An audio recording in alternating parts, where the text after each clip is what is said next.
For me, I don't really have a practice or a routine that I have for alternate picking.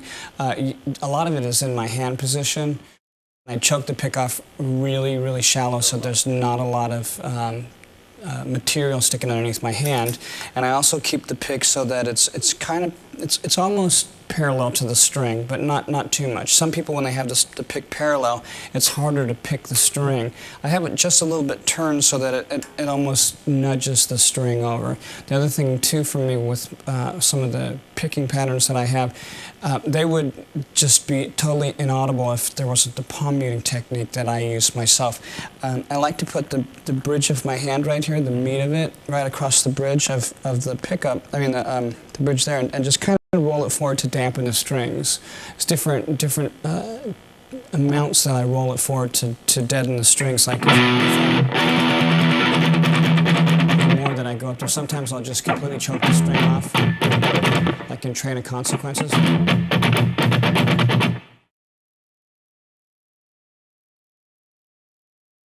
I can't start a pattern if there's 4 notes in there and I'm doing 3 notes and I want to down pick on the alternate where I'm going.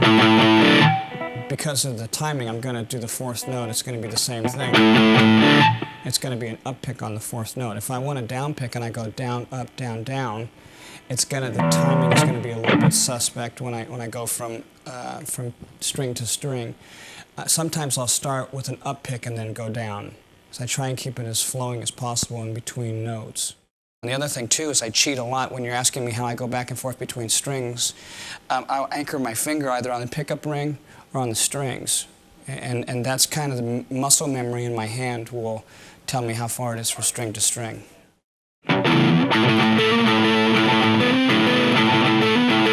Something like that.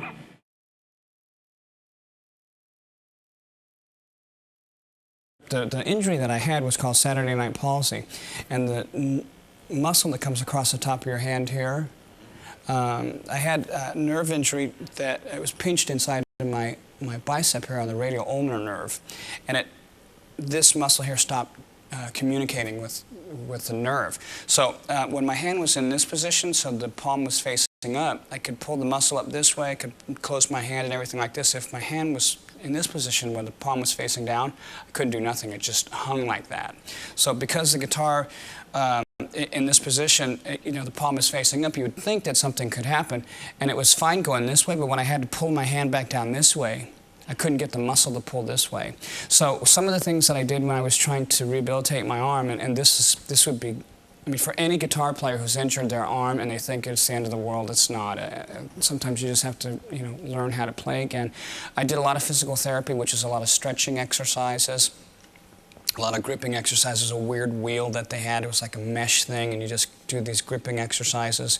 So having said that, as the muscle came back, I just started doing basic picking patterns, all the block-headed stuff you learn in the beginning. It was just stuff like that.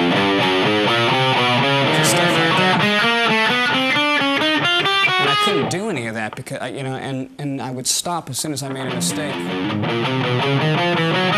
I'd start again. Just keep going over and over again.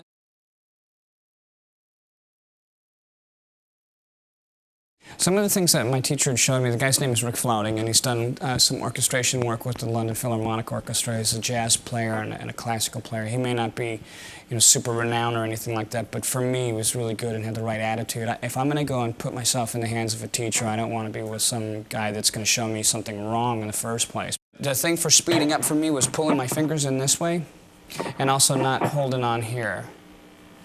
And another thing, too, for fingering is, I was going across the frets like this, and he had said that if I turn my hand this way, it'll be better for me. Because my guitar hangs really low, it's kind of hard to change that, but I try and do it as much as I can to discipline myself. When I was in Metallica, I had brought this riff to them that I had invented. And nobody had ever seen this before. It was called Spider Riff.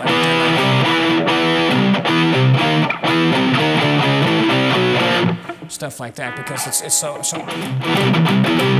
so much easier instead of going, because you're taking your fingers off the one string and going to the other string. There's going to be string noise.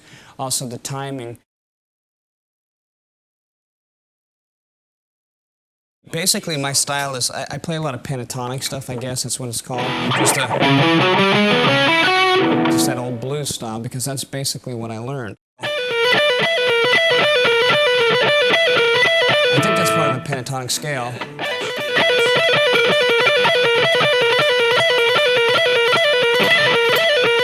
And then that's basically all those scales are. If I did it really slow up here.